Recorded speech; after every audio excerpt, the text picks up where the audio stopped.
asnjë sport tjetër që do mund ta bëj Shqipërinë kaq vizibël sa do ta bëj Giro e Italisë. Ju e thatë më parë që janë më shumë se 200 televizione nga e gjithë bota që do ta ndjekin live këtë event. Dhe sigurisht që kryeministri ka bërë punë të mira me imazhin viziv të Shqipërisë. Pra kuptohet që me anë të këtij eventi do promovohen turizmi, qëllimi kryesor është ky.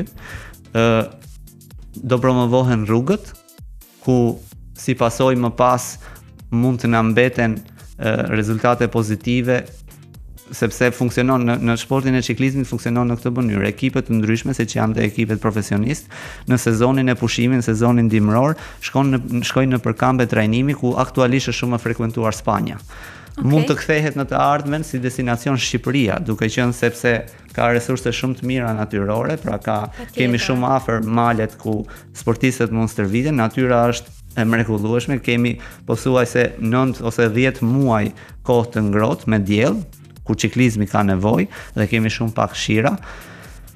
Por ndodh për të vetmen arsye sepse Shqipëria nuk është promovuar më parë në këtë formë. Pra është një ngjarje e jashtëzakonshme në të gjitha drejtimet. Unë uroj që të ndodhi që jehona e Giros të vazhdojë më tej, mos të mbetet thjesht një koncert siç ndodh rutinë në për gjitha qytetet që shikohet 2-3 orë dhe më pas kthehen gjithë në shtëpi dhe asgjë nuk ndodh, asnjë nuk do bëhet kongëtar.